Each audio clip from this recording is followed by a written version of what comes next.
دین اسلام پر مجھے یا رب، دین اسلام پر مجھے یا رب، استقامت تو مرحمت فرما۔ صلو علی الحبیب صلی اللہ تعالی علی محمد صلی اللہ تعالی علیہ وسلم۔ مدنی چینل کے ناظرین، آپ دیکھ رہے ہیں پروگرام پاکیزہ زندگی۔ اس پروگرام کے اندر ہم ان باتوں کو ڈسکس کرتے ہیں کہ اگر ہم اسے اپنی زندگی پر، اپنی لائف پر اپلائی کریں تو ہماری زندگی خوشگوار اور پاکیزہ ہو جائے۔ اور اس پروگرام کی خوبصورتی یہ ہے کہ اس میں شامل ہوتے ہیں شیخ طریقت امیر اہل سنت دامت برکاتہم العالیہ کے مدنی گلدستے، جو مختصر ہوتے ہیں لیکن بہت قیمتی باتوں پر مشتمل ہوتے ہیں، اور مبلغ دعوت اسلامی بھی ہمارے ساتھ موجود ہوتے ہیں جن سے ہم رہنمائی کی کچھ پیاری پیاری باتیں سیکھتے ہیں۔ مدنی چینل کے ناظرین، آپ نے ہمارے ساتھ رہنا ہے، اول تا آخر اس پروگرام کے اندر شامل رہیں، اور جو سوشل میڈیا پر دیکھ رہے ہیں، فیس بک وغیرہ پر دیکھ رہے ہیں، وہ کمنٹس بھی کر سکتے ہیں، اپنی رائے بھی دے سکتے ہیں۔ ایک بات کہنا چاہوں گا ابتداً، کہتے ہیں کہ کچھ لوگ وہ ہوتے ہیں جو زندگی گزارتے ہیں اور کچھ وہ ہوتے ہیں جنہیں زندگی گزار دیتی ہے۔ مطلب یہ ہے کہ کچھ لوگ وہ ہوتے ہیں جو اپنے مقصد کو پیش نظر رکھتے ہیں اور مقصد کو سمجھتے ہوئے اس کے مطابق ایک پلاننگ کے ساتھ زندگی گزارتے ہیں، اور ایک مومن، ایک مسلمان کا مقصد کیا ہے اور کیا ہونا چاہیے، وہ یقیناً یہی ہے کہ وہ دنیا میں ایسی زندگی گزارے کہ وہ آخرت میں کامیاب ہو جائے۔ تو ہمیں سوچنا چاہیے کہ ہم کس انداز سے زندگی گزار رہے ہیں، کہ آیا ہماری زندگی پاکیزہ، پرسکون، خوشگوار یعنی شریعت کے اصولوں کے مطابق ہے، یا کچھ اور انداز سے ہم زندگی گزار رہے ہیں۔ اسی لیے ہم یہ پروگرام لایا کرتے ہیں پاکیزہ زندگی۔ آئیے چلتے ہیں مبلغ دعوت اسلامی کی طرف اور دیکھتے ہیں آج وہ ہمیں کیا باتیں بتا رہے ہیں۔ السلام علیکم ورحمۃ اللہ وبرکاتہ۔ وعلیکم السلام ورحمۃ اللہ وبرکاتہ۔ خیریت سے حضور؟ اللہ پاک کا کرم، اللہ پاک کا احسان دامن مصطفیٰ کریم ہاتھوں میں ہے۔ کیا فرما رہے ہیں آج حضور آپ؟ آج کا موضوع ہے دل کی سختی، دل کی نرمی۔ دل کی سختی، دل کی نرمی۔ موضوع تو دل کی سختی ہے، لیکن دل کی نرمی اس کا یہ ایک لازمی حصہ ہے کہ دل کی سختی یہ ہلاکت میں ڈالنے والے اعمال، جو بندے کی آخرت خراب کرنے والے اعمال ہیں، ان میں سے ایک عمل، ایک بات ہے۔ اور دوسری طرف دل کی نرمی وہ اعمال جو جنت میں لے جانے کا ذریعہ ہیں، سبب ہیں، ان میں سے ایک سبب جو ہے وہ دل کی نرمی ہے۔ تو دل کی سختی ہی ہمارا موضوع ہے، اسی تعلق سے ہم گفتگو کریں گے تو اس میں دل کی نرمی بھی آئے گی۔ اللہ پاک قرآن پاک میں فرماتا ہے ثم قست قلوبکم من بعد ذلك فهي كالحجارة او اشد قسوة وَإِنَّ مِنَ الْحِجَارَةِ لَمَا يَتَفَجَّرُ مِنْهُ الْأَنْهَارُ وَإِنَّ مِنْهَا لَمَا يَشَّقَّقُ فَيَخْرُجُ مِنْهُ الْمَاءُ وَإِنَّ مِنْهَا لَمَا يَهْبِطُ مِنْ خَشْيَةِ اللَّهِ وَمَا اللَّهُ بِغَافِلٍ عَمَّا تَعْمَلُونَ۔ ترجمہ، پھر اس کے بعد تمہارے دل سخت ہو گئے۔ اللہ اکبر۔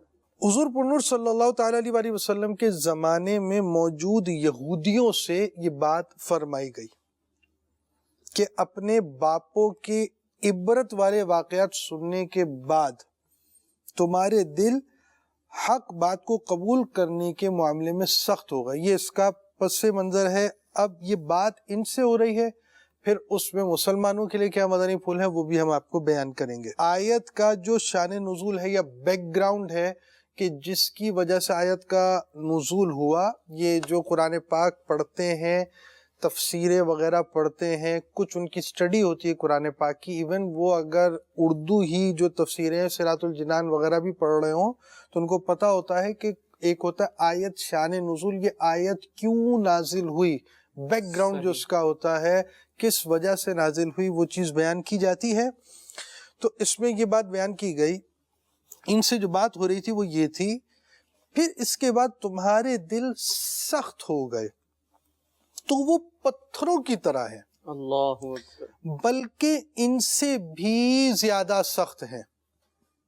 اور پتھروں میں تو کچھ وہ ہیں جن سے ندیاں بہ نکلتی ہیں، صحیح، اور کچھ وہ ہیں کہ جب پھٹ جاتے ہیں تو ان سے پانی نکلتا ہے، اور کچھ وہ ہیں جو اللہ کے ڈر سے گر پڑتے ہیں، اور اللہ تمہارے اعمال سے ہرگز بے خبر نہیں۔ اللہ پہلی چیز سمجھیے، انسان ایک چیز سمجھتا ہے، پتھر، کوئی چٹان لے لیں، پہاڑی لے لیں، جب اس چیز کا تذکرہ ہوتا ہے ایک سختی کا اور ایک بہت طاقتور کوئی چیز، کوئی رکاوٹ، اس چیز کی کا تصور آتا ہے۔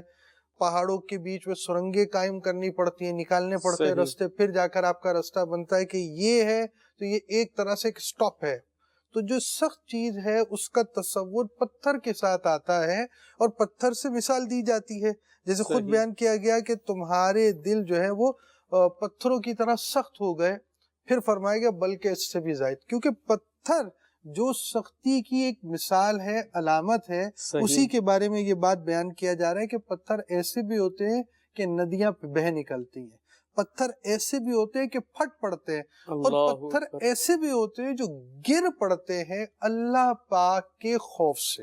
یعنی اللہ پتھر کا گرنا ہمیں تو نظر آتا ہے گرنا ہے، ہو سکتا ہے ہوا چلی ہو سکتا ہے کوئی اور وجہ ہو، لینڈ ہم سلائڈنگ وغیرہ کہہ رہے جی ہوتے ہم یہ اسے، سمجھ رہے ہوتے ہیں، اس میں بھی پتھر آ رہے ہوتے ہیں، اس میں تو خیر آئس گر رہی ہوتی، برف ہے، وہ پورا تودا برف کا ہی گر گیا، یہاں پتھر باقاعدہ گر گئے، پتھر بھی لڑک کر آ جاتے ہیں، اور پتھر کا لڑک کر آنا جو ہے وہ بعض اوقات کسی بھی ذریعے سے ہم سمجھ سکتے ہیں کہ وہ گر گیا کسی وجہ سے، لیکن اس کی ایک وجہ قرآن پاک یہ بات بیان فرما رہا ہے کہ وہ پتھر جو ہے وہ اللہ کے خوف سے گر پڑتے ہیں، ایسا اللہ بھی اکبر، ہوتا ہے۔ اچھا، اب صحیح، اس کے ساتھ یہاں پر جو بات ہوئی کہ پتھروں کے ان معاملات کو بیان کیا گیا کہ یہ اللہ کے ڈر سے بھی گر جاتے ہیں، اور صحیح، آگے جو بات بیان کی گئی تفاسیر میں وہ یہ کہ جبکہ تمہارے دل اللہ پاک کی اطاعت کے لیے نہ جھکتے ہیں نہ نرم ہوتے ہیں، پتھر تو اللہ کے خوف سے گر رہا ہے، مگر اللہ تمہارے دل اللہ کی اطاعت کے لیے نرم نہیں ہو رہے، جھک نہیں رہے، تمہارے دل کی یہ کیفیت ہے، نہ اللہ پاک سے ڈرتے ہو اور نہ ہی وہ کام کرتے ہو جس کا تمہیں حکم دیا گیا، اور یاد رکھو کہ اللہ پاک تمہارے اعمال سے ہرگز بے خبر نہیں، بلکہ وہ تمہیں ایک خاص وقت تک کے لیے مہلت دے رہا ہے۔ صحیح، ٹائم پیریڈ ہے، ہر شخص سے ایک لگا بندہ ٹائم ہے، اب وہ اس ٹائم پیریڈ کے اندر اس کے پاس ایک مہلت ہے، اس مہلت میں اس نے کیا کرنا ہے، تو دل جو ہے اس کی کیفیت کیا ہے، جو بڑی پیاری بات بیان کی گئی جو ہمارے سیکھنے کی بات ہے، صحیح، اللہ کی اطاعت کے لیے دل کا نہ جھکنا، یہ سائن ہے دل کی سختی کی علامت ہے۔ صحیح، ہم وہ چیز جو اللہ نے ہم پر لازم کی ہے اس کی طرف بھی نہیں آتے، دل کا میلان نہیں ہے، نماز پڑھی نہیں جاتی، فجر کے لیے اٹھا نہیں جاتا، دل ہی نہیں کرتا مسجد جانے کے لیے، جبکہ جماعت بھی واجب ہے، جو شرائط اور اس کے جو لوازمات ہیں وہ بھی پورے ہیں، مگر پھر بھی دل نہیں کرتا۔ صحیح، تو اب یہ جو دل نہیں کر رہا، تو یہ دل کا اللہ کی اطاعت کی طرف نہ جانا، یہ دل کی سختی ہے۔ جی مدنی چینل کے ناظرین، آج جو ہمارا موضوع بھی ہے وہ دل کی سختی، اور سب سے پہلے جو آیت قرآنیہ پڑھی گئی اور اس کا جو ترجمہ ہے اور اس کی تفسیر کی روشنی میں جو مفہوم بنتا ہے وہ یہی کہ یہودیوں کو فرمایا گیا کہ ان کے دل پتھروں سے بھی زیادہ سخت ہو گئے، کہ پتھر تو پھر بھی خوف خدا سے گر پڑتے ہیں، ان سے جو ہے وہ ندیاں اور چشمے بھی بہہ اٹھتے ہیں، لیکن یہ جو یہودی ہیں ان کے دل اس سے بھی بڑھ کر سخت ہو گئے۔ اور یہ یہودیوں سے متعلق اگرچہ آیت کا نزول ہوا، لیکن یہاں مسلمانوں کے لیے بھی بہت کچھ سیکھنے کے لیے ہے، جیسا کہ دل کی سختی سے مراد بھی بیان فرمائی گئی کہ یہ دل کا اللہ پاک کی اطاعت کے لیے کمر بستہ نہ ہونا، اللہ پاک کی اطاعت کی طرف، نمازوں کی طرف نہ آنا، یہ دل کی سختی کی علامت ہے۔ اب ہمیں غور کرنا چاہیے، اور شاید آپ نے سنا بھی ہو، بلکہ بعض کے ہو سکتا زبان پر بھی یہ بات ہو کہ بھائی اس چیز میں دل نہیں لگتا، نیکی میں دل نہیں لگتا، نمازیں پڑھنا چاہتے، نمازوں میں دل نہیں لگ رہا یا نماز کی طرف آیا ہی نہیں جاتا، تو غور کرنا چاہیے اس کا ریزن کیا ہے. آپ یوں کہہ لیجیے ذہن کہہ رہا ہے کہ نماز پڑھیں لیکن دل نہیں چاہ رہا ہے، دل اس طرف جا نہیں رہا. تو کیا مسئلہ ہے دل کے ساتھ؟ کہیں یہ دل کی سختی تو نہیں ہے؟ اور ظاہر سی بات ہے اللہ کی اطاعت کی طرف نہ آنا یہ دل کی سختی ہی کی علامت ہوتی ہے. تو آئیے اس طرف جانتے ہیں کہ یہ دل کی سختی ہے، پھر اس کا علاج کیا ہے. تو حضور یہ دل کی سختی، ایک تو یہاں پر آپ کی طرف سوال بھی لے کر آتے ہیں، خیر اس کو آپ نے بیان بھی فرمایا کہ ہو سکتا ہے ذہن میں آ رہا ہو کہ بھائی دل تو نرم ہی ہوتا ہے، انسان ہے تو گوشت کا بنے ہوئے ہیں تو یہ تو نرم ہی ہوگا. تو یہ سختی سے مراد آپ نے بیان فرمائی. دوسرا یہ کہ دل تو ہو سکتا ہے کہ بھائی یہ تو ایک پمپنگ اسٹیشن ہے، خون کو پمپ کرنے والی چیز ہے، یہ اپنا پمپ کر رہا ہے، کام کر رہا ہے، یہ سخت ہو جائے گا تو ہارٹ اٹیک ہو گیا، بندہ مر جائے گا. تو یہ دل کی سختی سے پھر کیا مراد ہے؟ دیکھیں دل، روح اور یہ ساری چیزیں نا یہ بھی ایک ٹاپک ہے. اچھا، دل کس کو کہتے ہیں، اس پیس کو کہتے ہیں جو ہمارے جسم کے اندر ہے. ایک تو یہ جو پمپنگ اسٹیشن ہے نا یہ تو وہی پیس ہے جو آپ کے لگا ہوا ہے. ٹھیک ہے. اور ایک یہ ہے کہ پوری باڈی کا مرکز اور سینٹر اس کو دل کہتے ہیں. اچھا یہ مرکز اور سینٹر فرض کریے اسی جگہ پر ہے، جو جگہ دل جو پمپنگ اسٹیشن ہے، آپ سمجھے پمپنگ اسٹیشن اس کا ایک ظاہری فنکشن ہے اور اس کا ایک روحانی فنکشن جو ہے. دل کا جو روحانی فنکشن ہے وہ بہت ساری چیزوں کو قبول کرنا، اچھی چیز کو قبول کرنا، بری چیز کو قبول کرنا، اچھی رائے کی طرف لے کر جانا. جی چاہتا نہیں آئس کریم کھانے کا یا کافی پینے کا، دل چاہ رہا کہتے ہیں. ہاں دل چاہ رہا ہوتا ہے نا، تو وہ جو دل چاہ رہا ہوتا ہے وہ پھیپڑا چاہ رہا ہے یا گردہ چاہ رہا ہے یا آتے جا رہی ہیں یا میدا چاہ رہا ہے یا زبان چاہ رہی ہے یا آنکھ چاہ رہی ہے. یعنی آپ کھانا چاہ رہے ہیں، زبان بھی مانگ رہی ہے، آتے بھی مانگ رہی ہیں، لیکن آپ کہہ رہے دل چاہ رہا ہے. جو فرنٹ سسٹم ہے وہ آپ کا پمپنگ سسٹم ہے اور اس کے بیک گراؤنڈ کا ایک روحانی جو اس کا کنیکشن ہے وہ دل ہے جس سے اس پہ رابطہ ہے. اور دل کے اس تعلق سے احیاء العلوم میں امام غزالی نے بحث بھی کی ہے کہ دل کس چیز کو کہتے ہیں. وہ بڑی اچھی بحث ہے، اچھی بحث ہے مگر مشکل ہے. لیکن بہرحال آپ کو یہ بات بیان کر دی کہ وہ پمپنگ اسٹیشن کو بھی دل کہا جاتا ہے، اور جو چیز انسان کی خواہشات کا مرکز، جو انسان کے جسم کا مرکز ہے، جو اس کو لیڈ کرنے والا مرکز ہے، اسے بھی دل کہتے ہیں. ٹھیک ہے. اور جو شیطان وسوسے ڈالتا ہے نا وہ بھی یہ جو آپ کا پمپنگ اسٹیشن کی سائڈ پہ جو روحانی کنیکشن والی جگہ ہے اسی پہ ڈالتا ہے وہ.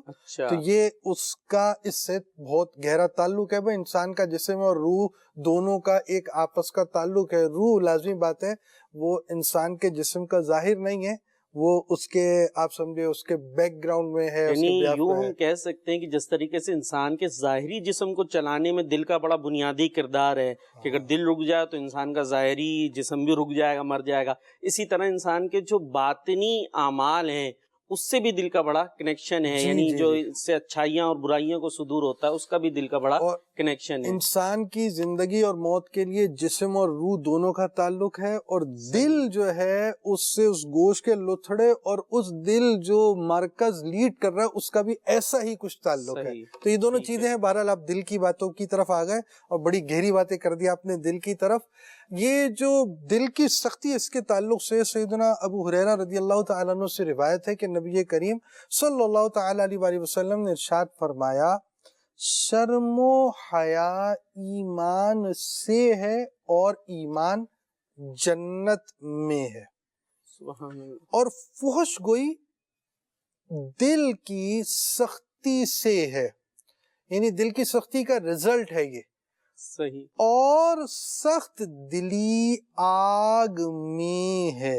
جب سخت دلی ہوگی، ایک بات پہلے بیان ہوئی، اللہ کی اطاعت سے غافل ہوگا، اور ساتھ ساتھ کیا ہے گناہوں کی چیزیں اس کے ساتھ صادر ہوں گی، فحش گوئی کرے گا. یہ بھی ایک بات رزلٹ ہے دل کی سختی کا. اچھا دل کی نرمی سے کیا مراد ہے؟ انسان کے دل میں اللہ پاک کا خوف ہونا. بندے پر ایک کیفیت ہے بھائی یہ کام نہیں کروں گا، فلاں کام نہیں کروں گا. یعنی آپ یوں سمجھے نا ایک شخص ہے وہ وہمی سوچ کا آدمی ہے، بھائی یہ بلی جو ہے وہ رستہ کاٹ گئی تو اب کیا ہوگا، ارے یار یہ تو 13 نمبر ہو گیا یار، یہ 13 تاریخ کو ہو گیا اور 13 تاریخ کو بجلی چمک رہی ہے یار، اب کیا کروں میں، اب یوں کیا کریں. یہ ہے ایک اس کے خیالات. اس کے خیالات جو ہیں اس کو کسی چیز سے ڈرا رہے ہیں. اور ایک ہے کہ بندے نے قرآن پڑھا، حدیث پڑھی، اسلام کی تعلیمات اس کو بتا رہی ہیں کہ یہ کام تمہاری آخرت کو برباد کرنے والا ہے، یہ کام اللہ پاک کو ناراض کرنے والا ہے. اب وہی شخص ہے نا، بڑی ہی پیاری مثال ہے اور ایسی زبردست مثال ہے کہ ہر مسلمان سمجھ سکتا ہے.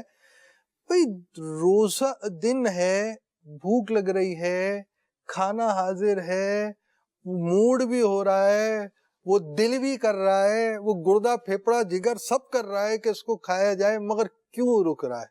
اکیلے بیٹھا ہے کمرے کے اندر، سی سی ٹی وی کیمرہ بھی لگا ہوا نہیں ہے، مگر بیٹھا ہوا رک کیوں گیا؟ صحیح. دل میں وہ خطرہ کیا پیدا، نہیں نہیں نہیں نہیں کھانا، نہیں کھانا، نہیں کھانا، کہ روزہ ہے، منع ہے، اللہ پاک دیکھ رہا ہے، اللہ کی نافرمانی ہے.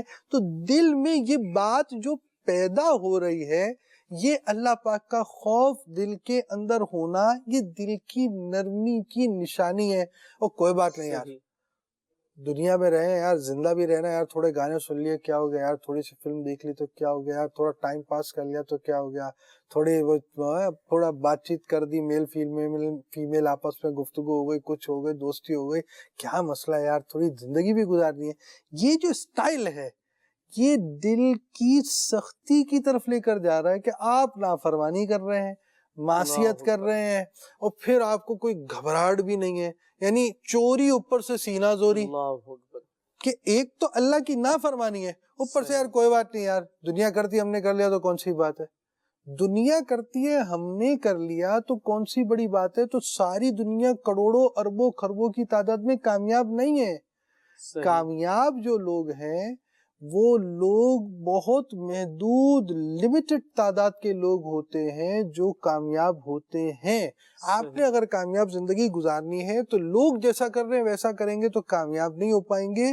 آپ کا اپنا اسٹائل الگ ہونا ضروری ہے. تو دل کی نرمی میں گناہوں کا خوف، اللہ پاک کے خوف کی وجہ سے گناہوں سے خوف ہے، نیکی کی طرف رغبت ہے، نصیحت کی بات کا قبول کرنا پایا جاتا ہے، بندہ توبہ کی طرف آتا ہے، شریعت کے حقوق کا لحاظ ہے. مثلا بھائی یہ کام یار یہ کرنا ضروری ہے، ٹینشن ہو گئی یار، بڑا جانور لیا تھا یار، اس میں یہ پرابلم آ گیا، قربانی ہوگی نہیں ہوگی، بھائی اب یہ تیسرا دن ہے، وہ اس کی اثر ہو جائے گی، اس سے پہلے جانور لینا بھی ہے، چھری بھی پھیرنی ہے، یہ بھی کرنا ہے یار، کرنا پڑے گا، یہ کام کرنا پڑے گا. اب یہ جو چیز، یہ جو کیفیت ہے نا دماغ کے اندر، یہ والی کیفیت کیوں پیدا ہو رہی ہے، کس وجہ سے پیدا ہو رہی ہے، ان ساری باتوں کو بندہ سمجھے کہ دل میں ایسا احساس ہے یا نہیں. پھر اسی طرح رشتہ داروں سے اچھا تعلق، گھر بار، والدین وغیرہ سے، یہ ساری چیزیں بھی دل کی نرمی کی علامت ہے. صحیح. جی مدنی چینل کے ناظرین، یہاں ہم نے سنا کہ دل کی سختی ہوتی ہے اور اس سختی کی کچھ علامات بھی ہیں، اور دل نرم بھی ہوا کرتا ہے، اس کی بھی کچھ علامات ہیں. اب یہ جو بیان کیا گیا اس پہ ذرا غور کیجئے گا، کہیں جو دل کی سختی کی علامات بیان کی گئی ہیں وہ ہم میں تو نہیں پائی جا رہی. اس کا خلاصہ یہی ہے کہ اللہ پاک کے احکامات پہ عمل کرنے کے حوالے سے لاپرواہی برتنا. بس ٹھیک ہے جی، چل رہا ہے، سب کر رہے ہیں، ہم بھی کر رہے ہیں، یوں ہے اور وہ چلتا ہے، زندہ بھی تو رہنا ہے. تو کہیں ایسا تو نہیں کہ ایک تو نافرمانی ہو رہی ہے اور اس کے لیے پھر ہیلے بھی تراشے جا رہے ہیں. یہ سوچ لے آدمی کہ یہ کیا ہیلے کل بروز قیامت، یہ ہماری دل کی بنائی ہوئی باتیں، یہ کل بروز قیامت رب کی بارگاہ میں بھی ہم عذر کے طور پر پیش کر سکتے ہیں. یہ ہمیں اچھی طریقے سے غور کر لینا چاہیے. اگر دل سے ہی سوال کریں گے نا کہ یہ جو ہم ہیلے بنا رہے ہیں یہ کیا واقعی ویلڈ ہوں گے، تو خود ہی دل بھی شاید جواب دے دے کہ نہیں جناب، یہ آپ کے بنائے ہوئے ہیلے ہیں، یہ رب کی بارگاہ میں چل نہیں سکیں گے. ایک عالم صاحب نے بڑی خوبصورت بات بیان کی کہ اگر کہتے ہیں نا جناب وہ ٹھیک ہے دنیا ہے اور نماز کے لیے آنکھ نہیں کھلتی اور یہ نہیں ہوتا اور وہ نہیں ہوتا، تو جو خوف خدا والا ہوتا ہے نا اس کو ایسے نہ ہیلے آتے ہیں اور نہ اس طرح کی وہ باتیں سوچتا ہے. اور اس کو انہوں نے مثال سے ایک سمجھایا کہ ایک کمرہ ہو، بڑا جناب آرام دہ کمرہ ہو، سب کچھ اس میں موجود ہے اور آپ کو نیند بھی بڑی آئی ہو، تھکن بھی بہت ہو، لیکن صرف آپ کو یہ بتا دیا جائے کہ یہ کمرہ بہت زبردست ہے، نیند بھی ہے، تھکن بھی ہے، لیکن اس کے ایک سوراخ کے اندر جو آپ کے سامنے ہے، اس کے اندر ایک سانپ موجود ہے، ایک زہریلا سانپ موجود ہے، تو بتائیے آپ کو نیند آئے گی؟ تو کیا جواب ہوگا؟ چاہے کتنی تھکن ہو، چاہے کمرہ کتنا ہی آرام دہ ہو، آدمی سو نہیں سکے گا، یا اگر ہو سکتا تھوڑی دیر آنکھ لگ بھی جائے تو فوراً گھبرا کر اٹھ جائے گا. کیوں؟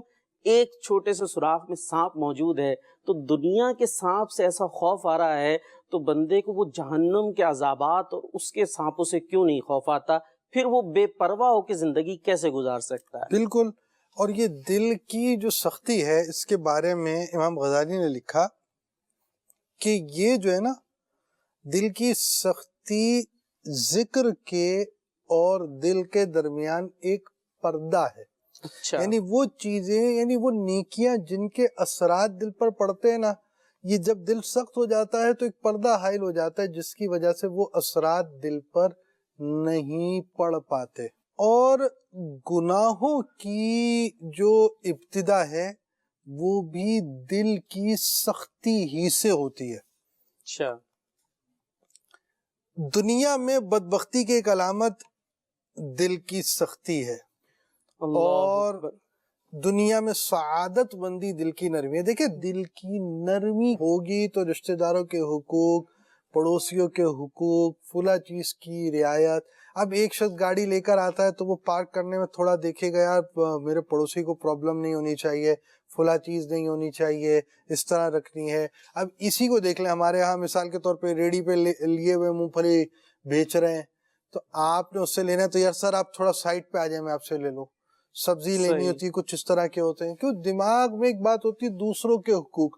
دوسروں کے حقوق کے تعلق سے بندے کا ذہن جو بنتا ہے، اس کے پاس کوئی چیز پائی جاتی ہے. یعنی آپ یہ سمجھے کوئی الارم ہوتا ہے جو اس کو تھوڑا سا کلک کر رہا ہوتا ہے، تو اس طرح اس شخص کی سوچ اس طرف جاتی ہے. حضرت سیدنا مکحول دمشقی رحمت اللہ تعالی علیہ فرماتے ہیں، لوگوں میں سب سے زیادہ نرم دل وہ شخص ہوتا ہے جس کے گناہ سب سے کم ہوں. آپ یوں سمجھے جو نیک آدمی ہوگا وہ دل اس کا نرم ہوگا. اچھا، ایک کوشچن ہے آپ کے لیے، یوں کہہ لیجیے ایک پریکٹیکل بھی تھا، میری کسی سے بات بھی ہوئی، اس میں ایک چیز سامنے آئی کہ ایک طرف تو ٹھیک ہے، بندہ جو ہے وہ جو آپ فرما رہے گناہ نافرمانی کے کام جاری ہیں، تو لیکن جو ہے وہ کہتا ہے بھائی میں تو بڑا نرم دل ہوں، مطلب یہ کہ کسی کو بھی اگر بلی کو بھی چوٹ لگی دیکھ لی تو مجھے تو بڑی فکر ہو جاتی ہے، اور بلکہ آنکھوں میں آنسو بھی آ جاتے ہیں. مجھ سے تو کسی جانور کی تکلیف نہیں دیکھی جاتی، مجھ سے تو کوئی جانور ذبح ہوتے نہیں دیکھا جاتا، تو میں تو بڑا نرم دل ہوں. تو ٹھیک ہے جی، اگر گناہ جاری ہیں تو اس کا نرمی سختی سے کیا تعلق؟ میں تو جانور کی تکلیف پہ بھی رو دیتا ہوں، تو کیا محض آنکھوں میں آنسو آ جانا یا رو دینا یہ دل کی نرمی کے لیے کافی ہے؟ دیکھیں، اس سائڈ سے تو یہ بات ماننی پڑے گی کہ اس کے دل کے اندر یہ بات نرمی کی پائی جاتی ہے. صحیح. یعنی آپ جو ہے وہ وہی بات ہوئی، ایک شخص نمازی صاحب ہیں، روزے دار صاحب ہیں، حاجی صاحب ہیں، زکاتی صاحب ہیں، خیراتی صاحب ہیں، صدقاتی صاحب ہیں، مگر حال یہ ہے کہ وہ بچے کو جھاڑ دیا، اس کو جا کر دو باتیں سنا دی، تو جس سے سودا لے رہے اس کو اس کا سودا کے ساتھ ساتھ دو چار چیزوں سے نواز بھی دیا. تو یہ جو چیز ہے یہ ملٹی پرپز چیز ہے کہ وہ اس سائڈ سے کمزور ہیں، دوسرے سائڈ سے وہ اگر صحیح بھی ہو تو یہ سائڈ ان کی کمزور ہے، ان کو یہ کمزوری دور کرنی ہے. ہم یہ تو نہیں کہہ رہے کہ اگر کوئی شخص نے نماز پڑھ لی تو اس نے سارے حق اللہ اور سارے حقوق العباد ادا کر لیے. ہاں، بات چونکہ نماز کی ہے تو نماز کی برکت یہ ہے کہ نماز برائیوں سے بچانے والی ہے. اگر نماز کو صحیح طور پر اس کے حقوق سے پڑھا تو امید ہے کہ آہستہ آہستہ اس کی دیگر برائیاں خامیاں ختم ہو جائیں گے. تو یہ بات صحیح ہے کہ بھئی نمازی آدمی بھی پرابلم کر رہا ہوتا ہے، اس کو ڈینائی نہیں کیا جا سکتا. لیکن یہ بات بھی صحیح ہے کہ جو شخص بے نمازی ہے وہ دوسری طرف نرم ہو سکتا ہے.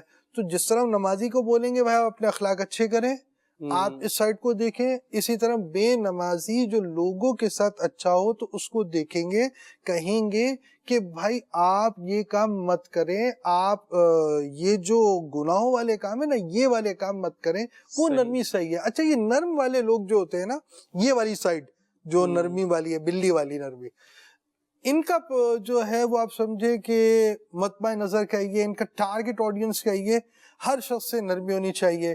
اچھا اس میں میل فیمیل کا لحاظ نہیں اور دیگر چیزوں کا لحاظ نہیں، پردے کا لحاظ نہیں، دیگر معاملات کا لحاظ نہیں.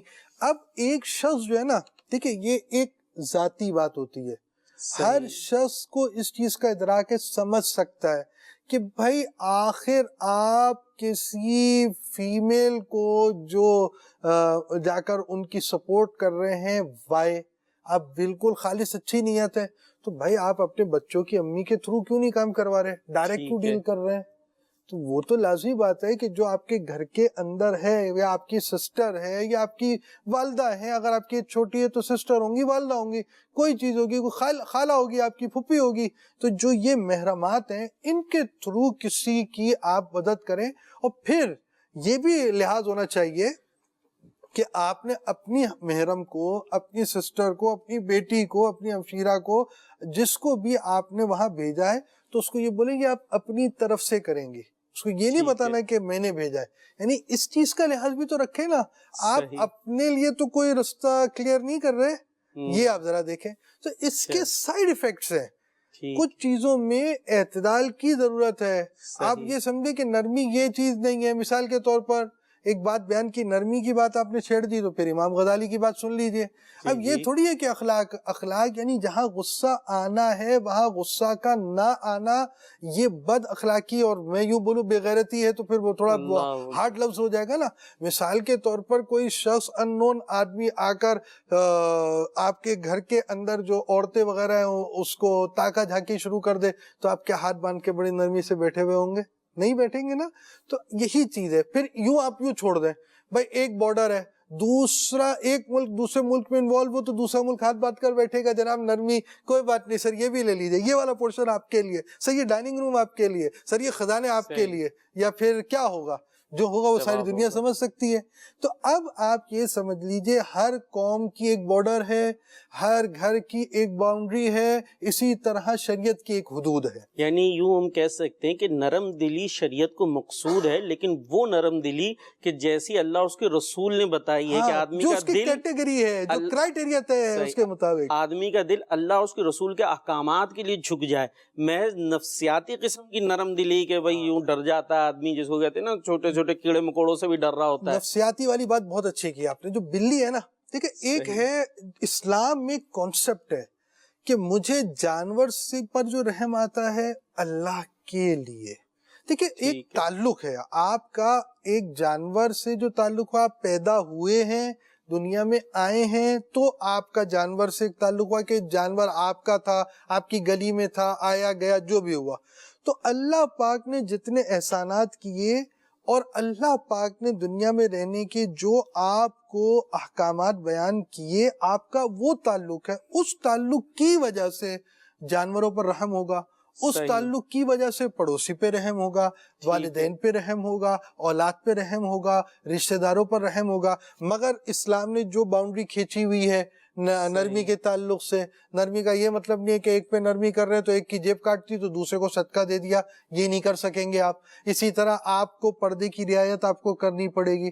تو یہ چیزیں بیلنس کیسے ہوگا؟ علم ہو اور مقصد ہونا چاہیے. حاتم طائی اس کا کیا مقصد تھا؟ اس کا مقصد یہ تھا کہ لوگ واہ واہ کہیں. اس کا آج تک نام باقی ہے، اس کی مثال باقی ہے، اس کو صدیاں گزر گئی گئے ہوئے، مگر اس کا نام باقی ہے، مگر فائدہ کچھ بھی نہیں ہوا. فائدہ کچھ نہیں ہوا، اللہ کی رضا کے لیے نہیں تھا. تو آپ کا بلی پر نرمی کرنا اگر یہی ہے کہ لوگ آپ کو نرم دل کہیں تو فائدہ اس کا آپ کو کچھ نہیں ہوگا. نفسیاتی نرمی سے باہر آئیں اور سختی کے اسباب سے بچیں دل کی، جو آپ کو بیان کیے گئے. آپ کو امیر سنت کا مدنی گلدستہ دکھائیں گے. دل کی سختی کے کیا اسباب ہیں؟ دل کی سختی کے تو کئی اسباب ہوتے ہیں، جیسے کہ بغیر بھوک کے کھانا، بغیر تعجب کے ہنسنا، بغیر ضرورت کے بولنا، یہ بھی دل سخت کرتے ہیں. اور بھی یعنی کہ طرح طرح کے اس کے یہ تو یعنی وہ چیزیں کہ جو گناہ نہیں ہے، پھر بھی بغیر تعجب کے ہنسا تو اس کو گناہ نہیں کہیں گے. بھوک نہیں ہے کھایا، گناہ نہیں ہے. ہاں اس صورت میں گناہ ہے جبکہ غالب گمان ہو گیا کہ اب کھائے گا تو بیمار پڑ جائے گا، تو یہ کھانا گناہ ہے۔ تو بہرحال یہ کہ ہر گناہ جو ہے نا یہ دل کی سختی کا باعث ہے۔ صلو علی الحبیب صلی اللہ تعالی علی محمد۔ جی مدنی چینل کے ناظرین، آپ نے امیر اہل سنت دامت برکاتہم العالیہ کی گفتگو سماعت کی کہ دل کی سختی کیا ہے اور کس طرح یہ گناہ جو ہے وہ دل کی سختی کا سبب بنتے ہیں، اور دل کی سختی کے سبب گناہوں میں آدمی پڑ جایا کرتا ہے۔ جی حضور مزید کیا فرمائیں گے؟ دیکھیں دل کی جو سختی ہے نا اس کے اسباب بہت سارے ہیں، اس میں ایک بات جو ہے وہ ہے انسان کا لمبی امیدیں رکھنا۔ جب بندہ لمبی امید رکھتا ہے تو پھر وہ ایزی بہت زیادہ ہو جاتا ہے کہ کوئی بات نہیں، یہ ابھی ہو گیا کچھ بھی نہیں، یعنی یوں سمجھے کہ وہ کیئر لیس ہو جاتا ہے، اس کو کیئر جس چیز کی کرنی چاہیے، لحاظ جس کا رکھنا چاہیے وہ رہ جاتا ہے۔ اللہ پاک فرماتا ہے فَطَالَ عَلَيْهِمُ الْأَمَدُ فَقَسَتْ قُلُوبُهُمْ، پھر ان پر مدت دراز ہو گئی تو ان کے دل سخت ہو گئے۔ تو جب لمبی امیدیں ہو جاتی ہیں تو بندہ کا دل سختی کی طرف بڑھ جاتا ہے۔ حدیث پاک میں بھی بات جو بیان کی گئی، جیسے کھانے کے تعلق سے بھی ایک بات بیان کی گئی، حدیث میں اس چیز کا ذکر ہے، زیادہ کھا پی کر اپنے دل کو مردہ مت کرو، کیونکہ دل مردہ ہو جاتا ہے جس طرح کھیتی پر پانی زیادہ ہو جائے تو تباہ ہو جاتی ہے۔ دل کی جو سختی نرمی ہے اس کا تعلق ایک روحانی تعلق بھی ہے، یہ پہلے آپ سمجھ لیجئے۔ اللہ کے احکام کو سمجھنا یعنی صرف یہ کہ لوگوں کو پتہ چل گیا کہ نماز پڑھ دے تو ساری دنیا نماز پڑھنا شروع ہو جائے، ایسا نہیں ہے۔ نماز فرض ہونے کا علم ہونے کے بعد اس پر عمل کا جذبہ ہونا بھی ضروری ہے۔ یعنی اگر یہ بات پتہ چل گئی کہ بھئی گانے باجے سننا جو ہے وہ نقصان کا باعث ہے، اس میں آخرت کی تباہی ہے، تو اس کے بعد اس چیز کو سننے سے اپنے آپ کو روکنے کا جذبہ ہونا بھی ضروری ہے۔ تو بعض چیزوں کے اثرات پڑتے ہیں، کھانا زیادہ کھانے کے جو روحانی اثرات ہیں وہ اچھے نہیں پڑتے، جس طرح کے حدیث پاک بیان فرما رہی ہے کہ یہ دل کو مردہ کرنے کا ایک سبب ہے۔ کلام اللہ پاک کے ذکر کے بغیر، یعنی زیادہ کلام کرے اور اللہ پاک کا ذکر نہ ہو، تو یہ جو ایکسٹرا فضول کلام ہوتا ہے یہ چیزیں بھی دل کو سختی کی طرف لے کر جانے والی ہیں، اور بڑی خطرناک بات ہے، بیان کر دوں؟ جی جی اچھا، حضرت علی رضی اللہ تعالیٰ عنہ فرماتے ہیں جو شخص 40 دن تک گوشت کھاتا رہا اس کا دل سخت ہو جاتا ہے۔ تھوڑی دال بھی کھا لیا کرے، اچھا جی، تھوڑی سبزی بھی کھا لیا کرے، اور وہ لوگ جو دال اور سبزی اس وجہ سے کھا رہے ہوتے ہیں کہ زیادہ گنجائش نہیں ہے تو انہیں تھوڑا خوش بھی ہو جانا چاہیے، کیونکہ اچھی بات ہے کہ چلو بھائی آپ کو دال بھی مل جاتی ہے، سبزی بھی مل جاتی ہے، اس کے فوائد بھی حاصل ہوتے ہیں۔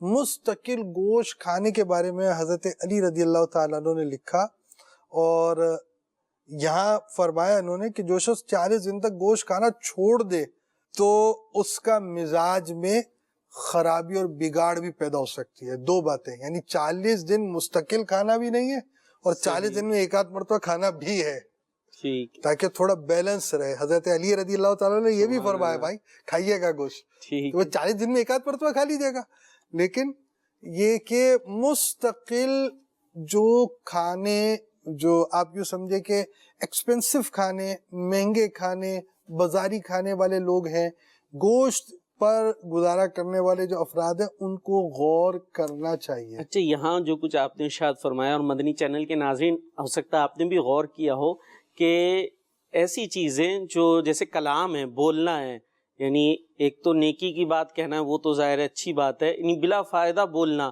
یہ بھی دل پہ اثر کر رہا ہے۔ اسی طریقے سے کھانا بھی اثر کرتا ہے، اور وہ بھی ایسا، ایک تو نا گناہوں کی چیزیں کھانا یا ایسی چیز کھانا جو جائز نہیں ہے، حلال نہیں ہے، وہ تو ایک اپنی جگہ ہی ہے، لیکن ایک حلال چیز بھی ہے، وہ بھی اس کھا رہا کا ہے بھی تب اثر ہوتا ہے جی دل پر، اور جی دل جی سخت ہوتا جی ہے، جی تو جی۔ یہ چیز ایک چیز غور کی حلال میں نے۔ چیزیں، جائز چیزیں، بھائی مثال کے طور پر ایک شخص ہے وہ ہلکے کپڑے پہن ہی نہیں سکتا، صحیح، یہ اس کو امام غزالی نے جو ہے نا وہ تکبر کی علامت میں لکھا ہے۔ اپنے ہاتھ سے کام کر ہی نہیں سکتا، بھائی اپنے ہاتھ سے کام جی کرنا جی واجب تھوڑی ہے، جی، کسی اور سے کروا لیا کوئی بات نہیں۔ تو اب یہ جو چھوٹی چھوٹی باتیں ہوتی ہیں نا، اس کی بڑی اہمیت ہوتی ہے۔ کھانا یوں تو بیٹھنا یوں تو سوچنا یوں تو بولنا یوں، جب تک ان باتوں کی طرف توجہ نہیں ہوتی نا اس وقت تک بندہ ان چیزوں پر نہیں آتا۔ بھائی یہ تو صوفیوں کا کام ہے، فلاں چیز ہے، صحیح، چلو بھائی یہ کام تو وہ کریں گے، وہ کام یہ کریں گے۔ بھائی جان صوفی صاحب نہ صحیح، آپ حضرت صاحب صحیح، آپ حضرت صاحب نہیں آپ مسٹر صاحب صحیح، تو مسٹر ہو یا منسٹر صاحب ہو، بات آپ سے یہی ہے کہ کچھ چیزیں ایسی ہیں اسلام کی تعلیمات سادگی کے تعلق سے ایسی ہیں جس کے روحانی اثرات بہت زیادہ ہیں، سبحان اللہ، اور اگر کیا اس بات، سادگی کے اثرات کو چھوڑتے ہیں تو اس کے اثرات آپ کے خاندان پر بھی آتے ہیں، آپ کے اللہ، جیب پر بھی آتے ہیں، آپ کے گھر پر بھی آتے ہیں۔ میں آپ نے یہ سادگی والی ساری چیزیں چھوڑ دی، ٹھیک اس ہے، کے بعد کیا ہوا؟ آپ کا خرچہ بڑھا، پھر آپ کا اگر دل سخت ہوا، مزاج میں سختی ہوئی تو گھر کا ماحول خراب ہوا۔ تو صحیح، ان سادگی کی چیزوں کے اثرات آپ پر، آپ کی ذات پر، آپ کے گھرانے پر اور آپ کی جیب پر بھی پڑتے ہیں۔ اچھا، ذرا جیب کی آپ حفاظت کیجئے، ٹھیک ہے، اور دل کی نرمی کیسے پیدا کریں، امیر سنت کا مدنی گلدستہ دیکھیے۔ دل میں نرمی کیسے پیدا کی جا سکتی ہے؟ ہماری امی جان ام المومنین سیدتنا عائشہ صدیقہ رضی اللہ عنہا کی خدمت میں کسی خاتون نے آ کر عرض کی اپنے دل کی سختی، میرا دل سخت ہے، ارشاد فرمایا موت کو کثرت سے یاد کرو۔ وہ بعد میں کچھ دنوں کے بعد وہ عورت حاضر ہوئی، شکریہ ادا کیا کہ امی جان آپ نے کتنا پیارا نسخہ عطا فرمایا، الحمدللہ اب میرے دل میں نرمی پیدا ہو گئی ہے۔ تو ہم نے موت کو بھلا کر رکھا ہے، یہ مر گیا وہ مر گیا، لیکن یہ نہیں ہوتا کہ میں مر جاؤں گا، یہ نہیں، آئی ایم مسٹر، ہے نا، ہی از مرحوم، آئی ایم مسٹر، نہیں، یو آر مسٹر، آپ ابھی مسٹر ہیں، کل مرحوم ہوں گے، ہو سکتا ہے تھوڑی دیر کے بعد مرحوم بن جائے، یہ ذہن بن جائے نا تو بات بن جائے۔ لوگوں کا بالکل یہ نا اس طرف ذہن ہی نہیں ہے، بھلے بوڑھے ہوتے ہیں، ذہن نہیں ہے، موت کا نام سننا پسند نہیں ہے، نہ جس موت کا تذکرہ اچھا نہیں لگتا وہی موت آئے گی تو صحیح، بچ کر جانا نہیں ہے۔ حضرت سیدنا عمر بن عبد العزیز رضی اللہ عنہ روزانہ علماء کو جمع کرتے اور ان سے موت کا تذکرہ سنتے، موت پر واعظ سنتے اور روتے تھے۔ یہ ہمارے پہلے کے بادشاہ، پہلے کے فرما روا، پہلے کے خلفاء، پہلے کے سردار ہمارے ایسے ہوتے تھے۔ آج ہماری حالت کیا ہے کہ موت کے نام سے چڑ ہو گئی ہے۔ صلو علی الحبیب صلی اللہ تعالی علی محمد۔ جی مدنی چینل کے ناظرین، شیخ طریقت امیر اہل سنت نے کتنی اہم اور خوبصورت بات ارشاد فرمائی کہ ہم اگر دل کی سختی کا علاج کرنا چاہتے ہیں اور دل کو نرم کرنا چاہتے ہیں تو اپنی موت کو یاد کریں۔ یعنی بات یہی ہوگی کہ ان چیزوں پر غور کرنا ضروری ہے کہ جو دل کو سخت کرتی ہیں، اور ان چیزوں کو سمجھنا ضروری ہے جو دل کو نرم کرتی ہیں۔ اگر نرم کرنے والی چیزوں کو ہم اختیار کرتے چلے جائیں گے تو اللہ پاک کی رحمت سے امید ہے ہمارے دل جو ہے وہ سختی دور ہو جائے گی ہمارے دل سے، اور دل میں نرمی آ جائے گی، اور دل کی نرمی یہی ہے کہ آدمی نیکیوں پر گامزن ہو جاتا ہے اور گناہوں سے بچنے والا بن جاتا ہے۔ دل کی نرمی میں قبروں کی زیارت بھی ہے، اور صحیح، دل کی نرمی میں اللہ پاک کا ذکر بھی ہے اور اچھی صحبت بھی ہے، اور اللہ پاک ہمیں اچھی صحبت نصیب فرمائے تاکہ ہم دل کی نرمی حاصل کر سکیں۔ دل کی نرمی حاصل کرنے کے لیے ہمیں چاہیے کہ اللہ پاک کی بارگاہ میں دعا بھی کرتے رہیں کہ وہ ہمیں نرم دل عطا فرمائے، ایسا دل عطا فرمائے جو اس کی اطاعت پر گامزن رہے۔ حضور دعا بھی کر دیجیے گا۔ الحمدللہ رب العالمین والصلاة والسلام علی سید المرسلین۔ الہ العالمین، جو عاشقان رسول ہمارے ساتھ سلسلے میں شامل ہیں سب پر نصر رحمت فرما۔ الہ العالمین ہمیں دل کی سختی سے بچا، گناہوں سے بچا۔ الہ العالمین ہم سب پر نصر رحمت فرما، دل کی نرمی عطا فرما، اپنی اطاعت کرنے کا جذبہ عطا فرما، ہماری جائز مرادوں پر رحمت کی نظر فرما۔ وصلی اللہ تعالی علی خیر خلقہ سیدنا و مولانا محمد وعلى آلہ وصحبہ اجمعین برحمتک یا ارحم الراحمین لا الہ الا اللہ محمد رسول اللہ۔ دین اسلام پر مجھے یا رب، دین اسلام پر مجھے یا رب، استقامت تو مرحمت فرما۔